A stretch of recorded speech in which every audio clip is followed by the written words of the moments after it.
Buenas tardes. Vamos a orar. Bendito Dios, nuevamente estamos delante de tu presencia, Señor, buscando tu auxilio y pidiéndote a ti, Señor, tu bendición. Ahora que nos acercamos a tu palabra, a las sagradas escrituras, al mensaje que tú revelaste para que los hombres pudiéramos conocerte a ti. Oh Señor, que tu Espíritu Santo nos ayude y nos ilumine para que lo que hoy vamos a escuchar, Señor, para meditar en aquello, Dios, que tú hablaste, pueda esto aplicarse a nuestras vidas, que podamos ser examinados a la luz de este mensaje, que aquellos que hoy pueden verse a sí mismos, Señor, pobres en espíritu, que quieren estar en el reino de los cielos, entonces que puedan examinarse y confiar, Señor, si en su vida ha existido esta necesidad de ir a Cristo y clamando a Él por su salvación. Así como hemos cantado, Señor, que muchas almas sean salvas hoy, que tú despiertes a aquellos que están, Señor, aún muertos en sus pecados y que puedan ver la belleza de Cristo. En el nombre de Él oramos. Amén. ¿Pueden tomar asiento, por favor?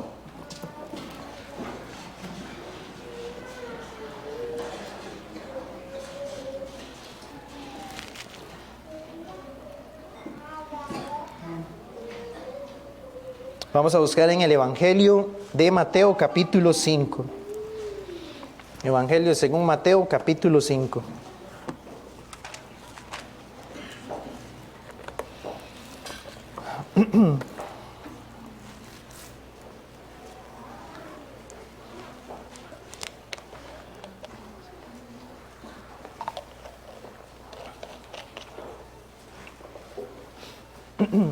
Esta tarde, hermanos y amigos, vamos a estar iniciando una nueva serie. Como bien sabrán, ¿verdad? En las tardes, nuestro propósito es que la predicación sea de una forma evangelística. Por eso, ¿verdad? Es importante que sigamos haciendo estos esfuerzos de invitar personas para que ellos puedan exponerse a la predicación del Evangelio. Entonces, gracias a Dios, ¿verdad? Después de casi año y medio, terminamos el Evangelio según Marcos, y ahora vamos a estar meditando en estas 8 bienaventuranzas. Hoy estaremos viendo solamente la primera, pero los siguientes domingos, estas serán las que estaremos exponiendo. Muy bien, entonces vamos a leer hoy hasta el versículo 12, pero la predicación estará basada en el versículo 3. Muy bien, Mateo 5. Viendo la multitud, subió al monte, y sentándose, vinieron a él sus discípulos, y abriendo su boca les enseñaba, diciendo: Bienaventurados los pobres en espíritu, porque de ellos es el reino de los cielos. Bienaventurados los que lloran, porque ellos recibirán consolación. Bienaventurados los mansos, porque ellos recibirán la tierra por heredad. Bienaventurados los que tienen hambre y sed de justicia, porque ellos serán saciados. Bienaventurados los misericordiosos, porque ellos alcanzarán misericordia. Bienaventurados los de limpio corazón, porque ellos verán a Dios. Bienaventurados los pacificadores, porque ellos serán llamados hijos de Dios. Bienaventurados los que padecen persecución por causa de la justicia, porque de ellos es el reino de los cielos. Bienaventurados sois cuando por mi causa os vituperen y os persigan, y digan toda clase de mal contra vosotros, mintiendo. Gozaos y alegraos, porque vuestro galardón es grande en los cielos, porque así persiguieron a los profetas que fueron antes de vosotros. Amén. Señor, bendiga su palabra. Entonces, esta sección, la primera parte de lo que es conocido como el Sermón del Monte o las Bienaventuranzas, ¿verdad? Que es esta primera parte, abarca este sermón del capítulo 5 al capítulo 7 del Evangelio Evangelio de Mateo. Entonces, pero esta primera parte, lo que son muy bien conocidas, las bienaventuranzas. Vamos a ver 3 puntos básicamente del sermón, que será primero conocer qué es ser bienaventurado. Segundo, veremos qué es ser pobre en espíritu. Y por último será de quién es el reino de los cielos. Pero antes de que podamos entender bien el pasaje, ¿verdad? A la luz de lo que el Espíritu Santo nos pueda iluminar.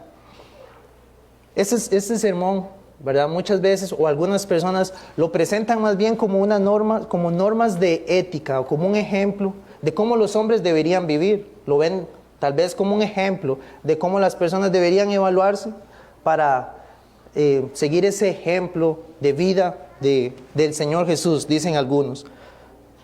Enfatizando más bien esa parte, nada más como algo externo de cómo los hombres deberían vivir. Pero más bien nosotros, hermanos, con esta pequeña lectura que hemos hecho de esos 12 versículos, más bien debemos ir y estudiar minuciosamente, porque esta introducción nos presenta a Jesús como Dios, nos revela a Jesús en su divinidad. Más allá de ver un ejemplo de cómo Él vivió, aquí, y conforme vamos a ir viendo, vamos a entender cómo Jesús se manifiesta a sí mismo, se revela a sí mismo como Dios. Podemos verlo de esta manera. ¿Cuál hombre puede decir, por ejemplo, en el versículo 11, dichosos son, que veremos que esa es la palabra bienaventurado, cuando por mi causa os vituperen? ¿Quién podría decir ese? ¿Qué clase de hombre puede decir, ustedes van a ser dichosos si los persiguen por mi causa? ¿O cuál hombre puede decir, cuál es la forma o cómo son aquellos que deben entrar al reino de los cielos? ¿Quién puede, verdad, de esa manera enseñar con autoridad? Porque vamos a ver, bueno, al final del sermón del monte, las personas que lo escuchaban en su momento decían, este nos enseña con autoridad, no como los escribas y fariseos que citaban a otras fuentes para enseñar. No, él se puso de pie, predicó y él decía, pero yo os digo con autoridad. Entonces decían, ¿qué clase de hombre es este? Entonces, ¿qué clase de hombre puede decir quiénes son los que van a estar en el reino de los cielos? Realmente entendemos que solo Dios, a través de su palabra, es que puede enseñarnos para conocer quiénes formarán parte del reino de los cielos. En el Evangelio de Mateo, cuando él, y los que lo hemos podido leer, sabemos que muchas veces se habla y se enfatiza esto, el reino de los cielos. ¿Pero de qué está hablando él? Bueno, del lugar donde está la presencia de Dios. O sea, aquellos que van a estar con Dios. ¿Cómo son aquellos? Bueno, y a la luz de este pasaje, de estas bienaventuranzas, podemos ir haciendo también esa evaluación, porque es de manera progresiva lo que ocurre en la vida de un hombre que llega a estar en el reino de los cielos. Entonces algunos pueden decir, trate de vivir el sermón del monte, llevando una buena vida delante de los hombres. Diciendo, esa es la enseñanza principal. Mateo 7:12 dice, así que todas las cosas que queréis que los hombres hagan con ustedes, así también hacedla vosotros con ellos. Dice, porque esto es la ley y los profetas. Pero la pregunta es, realmente, ¿quién puede cumplir estos mandamientos? Amar a Dios y amar al prójimo. Realmente nadie puede llegar a cumplir esa justicia. De hecho, Jesucristo, en este mensaje, Él les decía, sed vosotros perfectos como vuestro Padre que está en los cielos es perfecto. Entonces, nuevamente, ¿quién puede cumplir esa justicia de Dios?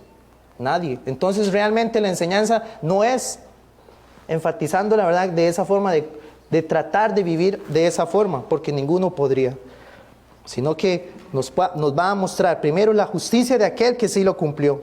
Y lo importante que es entonces estar unido a Cristo.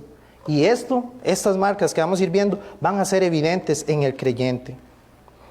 Entonces podríamos decir que apunta estas enseñanzas a la divinidad de nuestro Señor.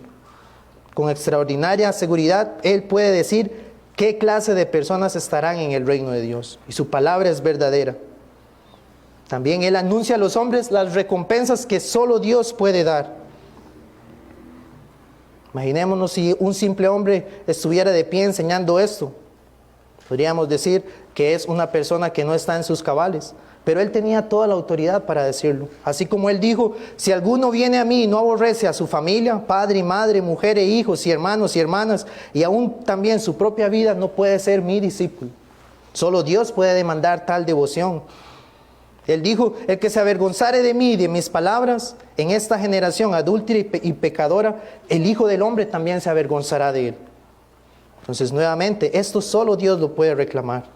Entonces vemos en esta enseñanza al Señor Jesús reclamando la divinidad que solo Él como Dios hecho hombre puede tener. Ahora bien, al iniciar el sermón vemos que Él sube al monte. Dice que venían multitudes alrededor de Él. Lo podemos leer en el capítulo 4 y en el versículo 23 dice, recorrió Jesús toda Galilea, enseñando en las sinagogas de ellos y predicando el evangelio del reino. Aquí lo vemos, predicando el evangelio del reino y sanando toda enfermedad y toda dolencia en el pueblo. Y dice, y se difundió su fama por toda Siria y le trajeron todos los que tenían dolencias, los afligidos por diversas enfermedades y tormentos, los endemoniados, lunáticos, paralíticos, y los sanó. Y el versículo 25 dice, y le siguió mucha gente de Galilea, de Decápolis, de Jerusalén, de Judea y del otro lado del Jordán. Viendo la multitud, esa es la multitud que él ve, que sube, cuando va a enseñar, cuando sube al monte. Viendo la multitud, subió al monte. Y sentándose, vinieron a él sus discípulos, y abriendo su boca, les enseñaba. Entonces vemos que la prioridad de él, como leíamos en estos versículos, primero iba predicando el evangelio del reino. Y cuando viene esta multitud, ¿qué hace él? Como los maestros acostumbraban en esa época, se sienta y dice, y abrió su boca, y abriendo su boca, les enseñaba. Esto podemos ver el paralelismo que aquí se aprecia con respecto al momento cuando Dios da la ley en el antiguo pacto. Que ya hemos leído esto en Éxodo, cuando dice que Moisés subió al monte y Dios le dio las tablas de la ley moral, de los 10 mandamientos y todas las leyes para que se las diera al pueblo. Ahora él aquí también sube al monte, se acercan sus discípulos y les va a empezar a enseñar realmente el sentido de la ley, el verdadero significado de la ley. Pero primeramente, como les decía, es un mensaje progresivo, porque lo primero que les va a mostrar es quiénes son los que forman parte del reino de los cielos. ¿Por qué? Porque eso es el mensaje más importante que los hombres necesitan oír. Leemos en el contexto que Él sanó dolencias y enfermedades. Sabemos que nuestro Señor puede hacerlo, hoy en día también. Pero no es eso lo que Él vino realmente a libertar, de lo que vino realmente a libertar al hombre. Sino que es un problema mayor. Es aquello que esclaviza al hombre. La Biblia dice, todo aquel que practica el pecado, esclavo es del pecado. ¿Qué es el pecado? El pecado, dice la palabra, que es transgresión de la ley. ¿Qué es transgresión? Bueno, toda desobediencia a lo que Dios ha establecido en su palabra. El que vive dominado por ese tipo de desobediencia hacia la ley de Dios es esclavo del pecado. Y para eso fue que vino el Hijo de Dios. Entonces Él viene y les va a expresar en su podríamos decir el primer sermón, el sermón más grande jamás predicado.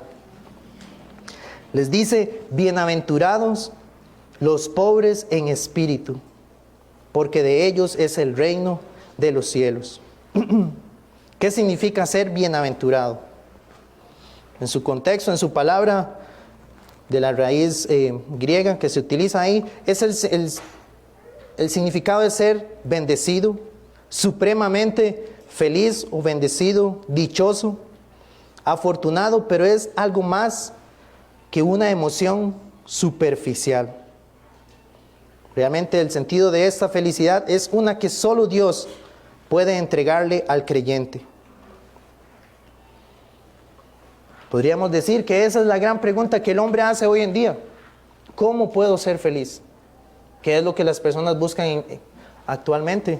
¿Viven con qué sentido, con qué significado en su vida? Querer ser dichosos, querer ser felices. Creo que nadie, ¿verdad?, quisiera llevar una vida que sea de dolor, sufrimiento y constante amargura.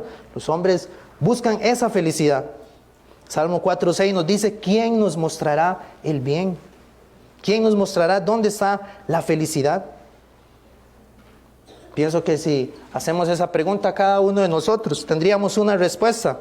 ¿Qué es lo que a usted lo hace dichoso? ¿Qué es lo que a usted le hace realmente ser bendecido?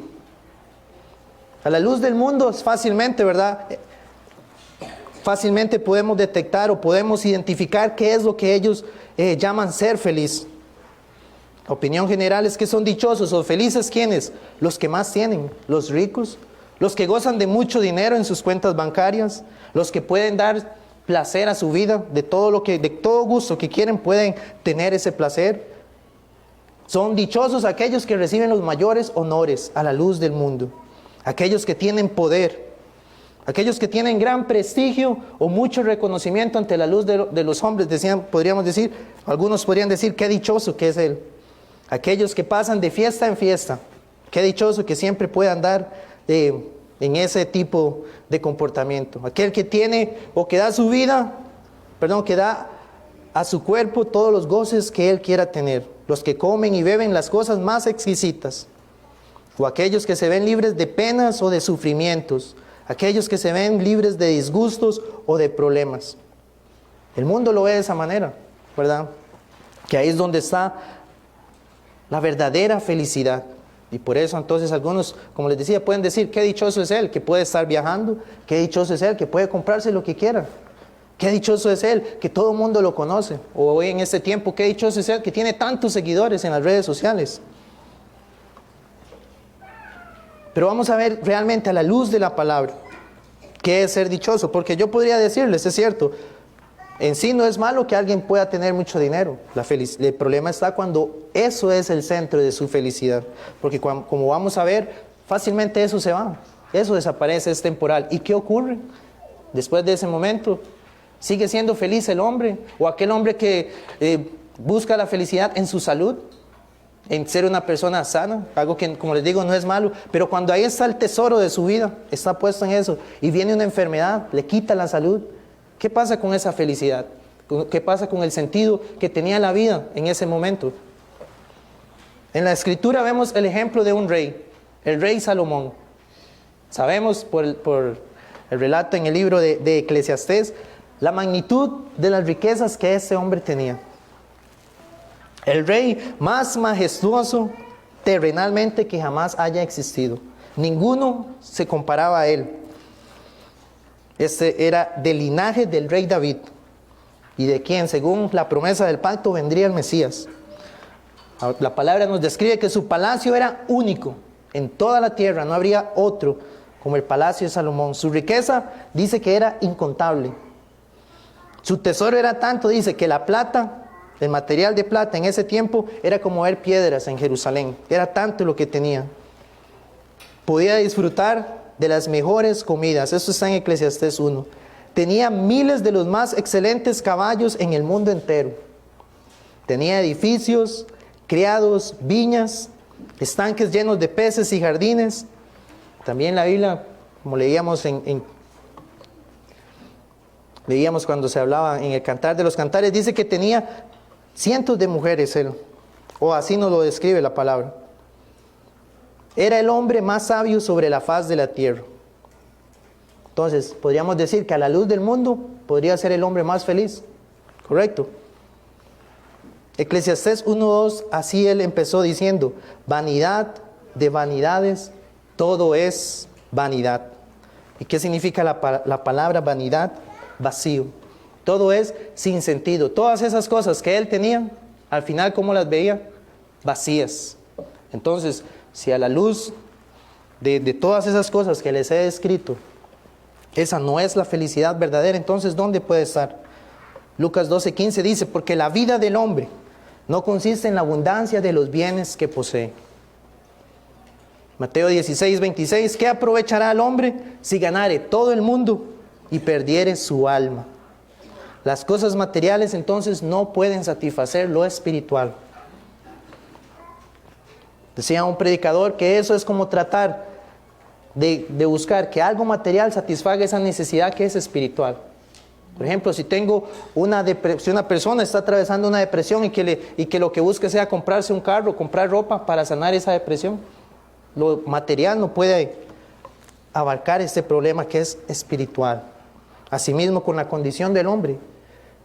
La felicidad verdadera no va a estar en lo material. Es cierto, algunos lo creen y viven de esa forma, apelando a las cosas materiales, para al final darse cuenta, o un día se darán cuenta, que todo es vano, vanidad de vanidades. Asimismo, un comentarista decía, las cosas de este mundo no conseguirán eliminar el espíritu atormentado del hombre, más de lo que un pedazo de papel podría detener una bala. Los placeres de este mundo, decía él, por lo tanto, son un engaño. Pero tristemente, hoy muchos podrían decir que sí, que esas cosas son los que le dan felicidad. Y que por ese motivo, entonces, como creen que eso es la felicidad, van tras ellas. Trabajan, estudian, se preparan porque eso es lo que quieren en sus vidas. Porque van con la idea de que ahí encontrarán el sentido, el ser dichoso, el ser bienaventurado. Como les decía ahora, la felicidad humana, según el mundo, es algo que depende de las oportunidades y de los cambios que hay en la vida. Algo que puede dar la vida, pero que también podría destruir.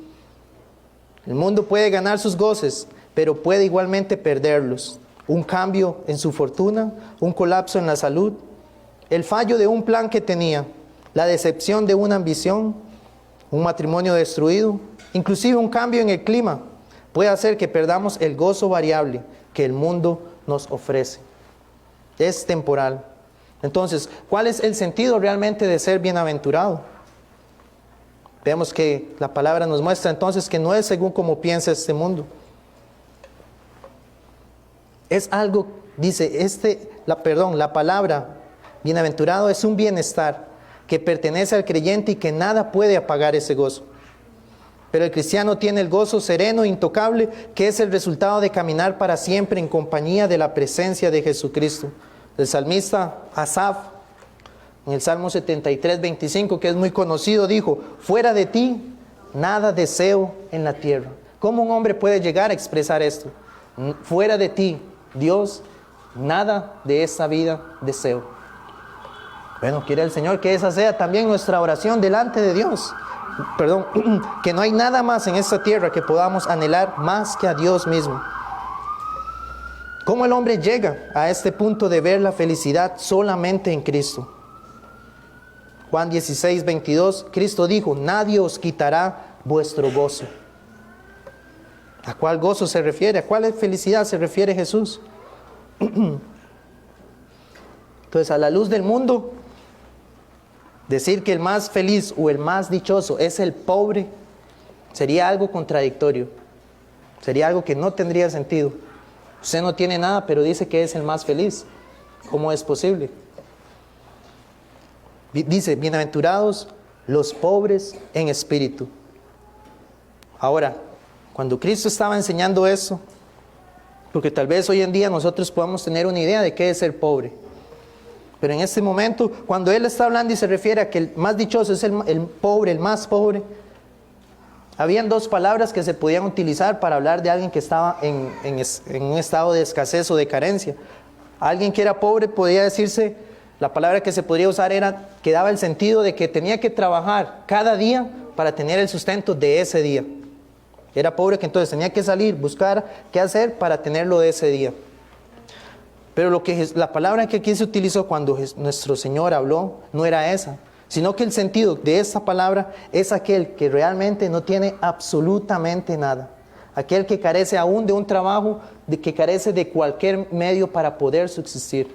Es aquel que es pobre absolutamente de todo y que depende únicamente de lo que los demás puedan entregarle, de lo que los demás quieran ayudarle. Entonces Jesús les está diciendo, el que es así, en esa condición, es el más dichoso, es el más bendecido. En otras palabras, podríamos decir que lo que dijo es, los más felices son los que tienen la mayor pobreza.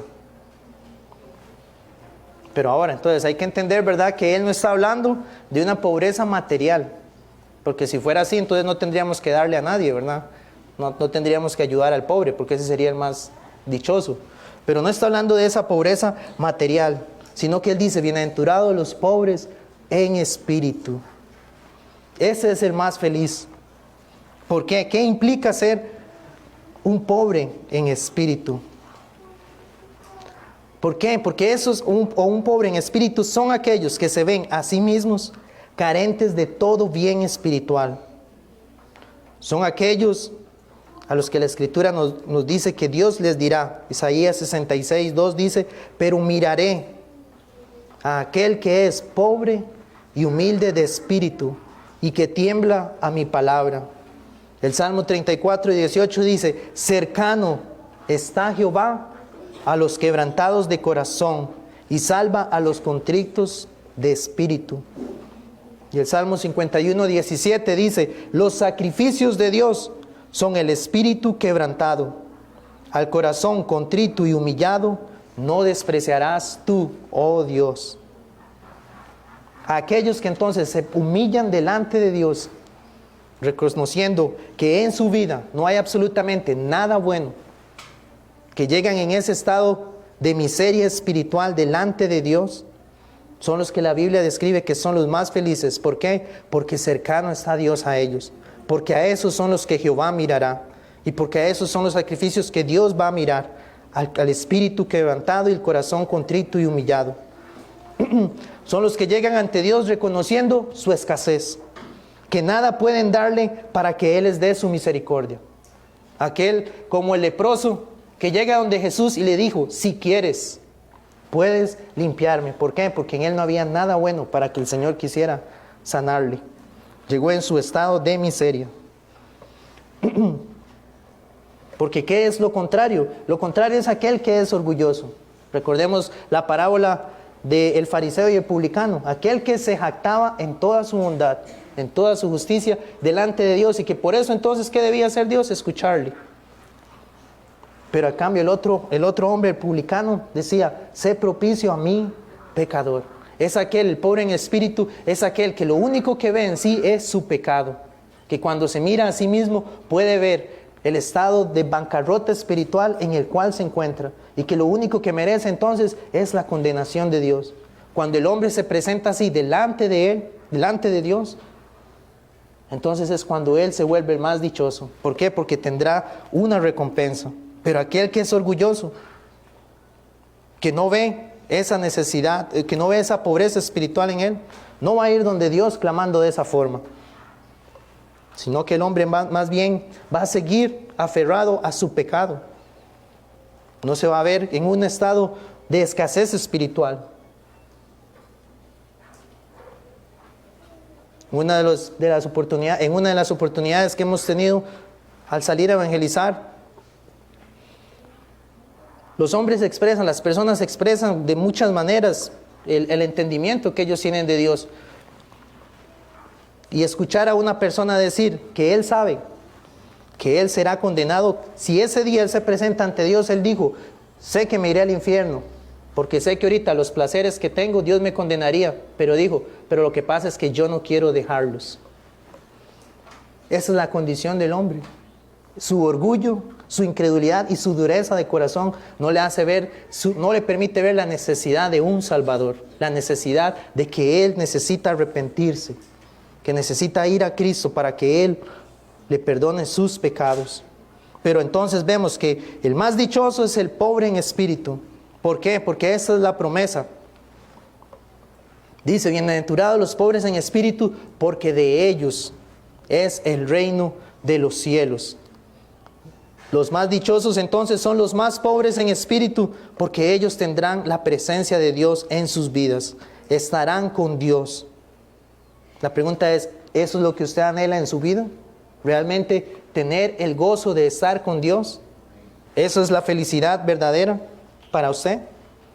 Porque si no es así, entonces puede que usted esté viviendo o buscando la felicidad según el mundo, en las cosas vanas y pasajeras de esta vida. Pero como les decía, todo eso es temporal. Todo eso un día se acabará. Y al final entonces, ¿qué tendrá en su vida? Lo que Dios ofrece es una vida eterna. Cristo dijo: el que cree en mí, aunque esté muerto, vivirá. Es vida eterna lo que el Hijo de Dios promete a su pueblo. conocer a Dios por medio de su Hijo Jesucristo. El apóstol Pablo dijo en 2 Corintios 6:10, dijo, como entristecidos, mas siempre gozosos, como pobres, mas enriqueciendo a muchos, como no teniendo nada, mas poseyéndolo todo. ¿A quién poseía el apóstol Pablo? A nuestro Señor. Él dijo en Hechos 20:24, de ninguna cosa hago caso, ni estimo preciosa mi vida para mí mismo, con tal que acabe mi carrera con gozo y el ministerio que recibí del Señor Jesús para dar testimonio del Evangelio de la gracia de Dios.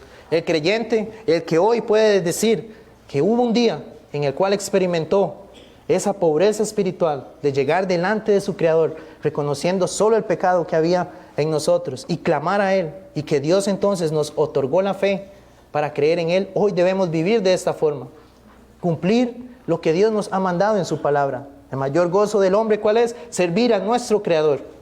No hay otra felicidad que el hombre pueda lograr, sino que servir a aquel que nos ha salvado. Dice él, Pablo decía, para dar testimonio. Inclusive él dijo en un momento, estoy puesto en estrecho, porque quiero partir y estar con mi Señor. Pero si me quedo, es por el bien de ustedes, le decía a la iglesia. ¿Para qué? Para seguir predicándoles. Eso era el motivo, la felicidad en su vida. Esto debe ser para el creyente también su motivación, servir a nuestro Señor. Entonces, a los hermanos aquí les hago la pregunta, ¿está viviendo de esa forma usted? Con el gozo de servir a Cristo. ¿Por qué? Porque ha entendido, era pobre, pero ahora soy el más afortunado. ¿Por qué? Porque Él me salvó. Entonces voy a vivir para honrarle. Pero aquellos que hoy en esta tarde puedan estar en esa condición, tratando de llenar su vida con cosas terrenales o pasajeras de este mundo.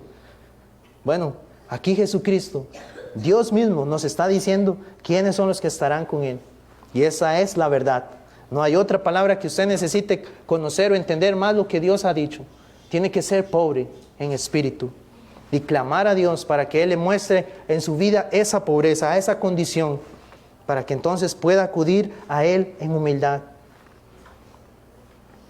También la palabra nos dice, bienaventurado el varón a quien Dios no inculpa de pecado. Cuando llegamos ante Él, Él nos perdona y ya no nos inculpa, ya no tendremos la culpa de nuestro pecado. ¿Por qué? Porque la culpa fue sobre su Hijo, sobre Jesucristo. Entonces podemos obtener el perdón de Dios. También dice, bienaventurado el que tú atrajeres para habitar con Él. Bueno, si hoy el Señor nos hizo ver, nos ha permitido en su palabra ver esa condición, entonces podemos ir a Él y sabemos que vamos a Él por la obra que Él hizo en nosotros, primeramente. Ahí entonces es donde está nuestra verdadera felicidad. Debemos rogar al Señor entonces, ¿para qué? Para que esto sea verdadero cada día en nosotros, esta enseñanza. ¿Por qué? Porque fácilmente podemos desviarnos y otra vez empezar a ver tal vez las cosas de este mundo y pensar ahí, si tuviera aquellos tan solamente podrían estar mejor. Pero no, hermano.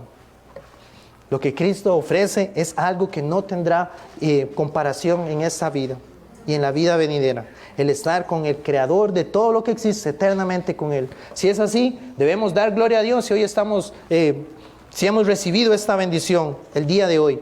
Y si no, si usted hoy puede entonces, a la luz de lo que hemos escuchado, y ver que aún usted no percibe a Cristo de esa manera, o no percibe su vida como alguien que está carente espiritualmente, entonces la invitación ¿cuál es? Clame al Señor, porque Él le podrá mostrar su condición, pero a la misma vez le mostrará a Cristo, para que clame a Él y Él le perdonará y le salvará de sus pecados, y entonces ya no tendrá que buscar más.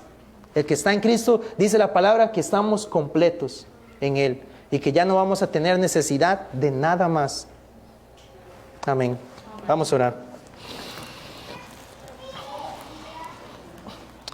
Bendito Dios, te damos gracias en esta tarde, Señor, porque nos has concedido en el día que te pertenece a ti, habernos reunido tanto en la mañana como en la tarde, haberte adorado, Señor, juntos como iglesia, haber recordado, Señor, acerca de tu muerte en la cruz por medio del sacramento de tu cena. Y también, Dios, porque en esta tarde nos has permitido escuchar otra vez la palabra predicada y el glorioso Evangelio de Cristo. Señor, guárdanos ahora en el regreso a nuestros hogares, que podamos meditar en esta semana en lo que hemos escuchado y que sigamos, Señor, aferrados a Cristo y confiando en Él. En el nombre de Él oramos. Amén y amén. Estamos despedidos.